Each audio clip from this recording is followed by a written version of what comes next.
Montrez-moi vos amis, je vous montrerai votre futur. Comment est-ce que je sais ça?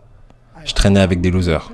Dans cet épisode, l'ancien catcheur Marc Mero n'est pas là pour faire une démonstration de force. Non, il n'est pas là pour s'élever sur la troisième corde, prendre son temps, vous regarder droit dans les yeux avant de faire son coup de pied et vous écraser comme une merde sur le ring. Non, il n'est pas là pour ça. Il est simplement là pour vous raconter une histoire. Sortez les mouchoirs. Ma maman était à tous mes événements sportifs. Disons que je jouais au football, ok? Ma mère était sur la touche. Et si le jeu sur le terrain commençait à aller d'un côté, ma mère me criait dessus. « Marc, bouge-toi, bouge-toi !» J'étais là, oh mon Dieu. Et on se rassemble avec les autres gars de l'équipe et ils disent « Marc, est-ce que c'est ta mère ?» Je réponds « Non, je l'ai jamais vue de ma vie. » Le plus beau cadeau que ma mère m'a donné. Elle croyait en moi. J'ai fait des overdoses sous drogue à 3 occasions où j'aurais dû mourir. Mais je crois qu'on m'a gardé ici pour une raison. Montrez-moi vos amis, je vous montrerai votre futur. Comment est-ce que je sais ça? Je traînais avec des losers et je suis devenu le plus gros loser parmi eux parce que j'ai abandonné absolument tout, ce dont je rêvais quand j'étais un petit garçon, à cause des gens avec lesquels j'ai décidé de m'entourer. Mes amis me ramenaient à 2 ou 3 heures du mat. On était bourrés, foncés à rire dans la voiture. On s'arrête à côté de ma maison et ils me disent « Marc, la lumière est allumée. » Et je dis « Oh merde, ma mère est debout. » Vous voyez, ma mère ne pouvait pas aller au lit avant de savoir que son fils était toujours en vie. Je rentrais, elle me disait « Hello Marc, comment a été ta soirée ?» Et je dis « Bien maman, je vais juste aller au lit. » Elle dit « Est-ce que je peux juste te parler une minute ?» Et là je dis « Maman, je suis fatigué, je veux juste aller au lit. » Elle dit « Marc, je ne t'ai pas vu de toute la journée et toute la soirée. Est-ce que je peux s'il te plaît te parler ?» Et là je dis « Mais fous-moi la paix, tu m'énerves !» Et là je claque la porte de ma chambre à coucher sur la seule personne qui croyait en moi. J'étais en pleine tournée internationale. On luttait à l'étranger au Japon. Après mon match de catch, j'ai rejoint ma chambre d'hôtel et je me suis endormi. Il y a eu une personne qui a toqué à ma porte à 3h du matin. Je sors du lit, je regarde à travers la fenêtre de sécurité et je vois que c'est le promoteur japonais. Donc j'ouvre la porte et il me dit « Marc, appelle à la maison, il y a une urgence. » Je suis allé au téléphone de ma chambre d'hôtel et j'ai appelé aux États-Unis. « Hey, comment ça va ?»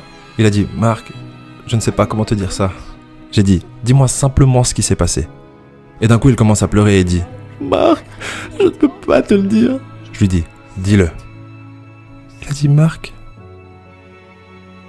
ta mère est morte. » J'ai posé le téléphone, j'ai couru pour sortir de ma chambre d'hôtel. J'ai pris l'ascenseur jusqu'à l'entrée. Et quand les portes sont ouvertes, j'ai juste couru dans la rue. Je veux dire, il n'y avait pas de voiture, il n'y avait pas de gens, c'était 3h du matin.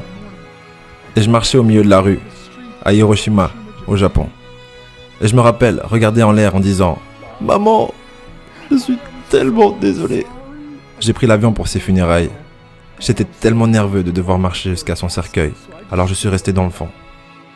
Et je continuais à regarder à distance, et je n'arrêtais pas de penser « Maman, s'il te plaît, réveille-toi.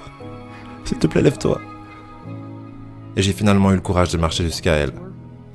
Et en me rapprochant, je peux voir ma mère pour la première fois. Je veux dire, elle était tellement belle. Elle était habillée en blanc. Elle ressemblait à un ange. Je me suis juste tenu en dessus d'elle. J'ai dit « Maman, tu es mon héros. Tout ce que je suis, tout ce que j'espérais devenir, c'est grâce à toi. Tu m'as tellement aimé. Tu m'as donné une vie. Tu es la seule qui a cru en moi. » Comment lui retourner tout ça? En me bourrant la gueule? En me défonçant? En devenant stupide? En sortant avec des losers? Pourquoi? La seule chose qu'elle voulait faire, c'était parler avec moi. J'aimerais tellement pouvoir te parler maintenant, maman. J'aimerais tellement que tu puisses voir ce que je fais. Pourquoi n'ai-je pas pu être un meilleur fils? Nous sommes définis par nos choix.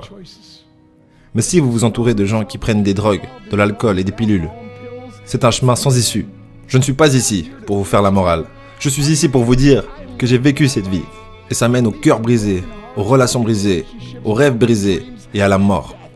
Pourquoi? Pour la défense? Si vous avez un père ou une mère, quand vous rentrez à la maison, dites à maman que vous l'aimez.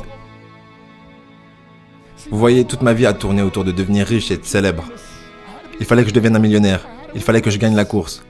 Je devais gagner la course aux frais de mon mariage, de ma famille, de mes amis. Pourquoi? Pour être seul dans une pièce et apprendre ce qui est réellement important. Et ceci est à quel point précieux est ce cadeau qui est la vie et nos familles. Et à quelle vitesse cela peut nous être pris. Vous savez, je ne vis plus le temps. Je vis les moments. Vous savez, ce n'est pas ce que vous avez dans les poches qui compte. C'est ce qu'il y a dans votre cœur qui compte vraiment. L'amour. L'amour est juste un mot. Jusqu'à ce que quelqu'un vienne et lui donne du sens. Vous. Je vous le cache pas, j'ai pleuré 3 fois en faisant le montage. On a tous un pote hyper sensible dans son entourage. Du coup, cette vidéo est sûrement faite pour lui. N'hésitez pas à lui envoyer. Et je vous dis au prochain épisode. Si vous ne savez pas où vous allez, ou que vous ne connaissez pas votre cible, vous n'y arriverez jamais. La vérité. Travaillez dur, dormez moins.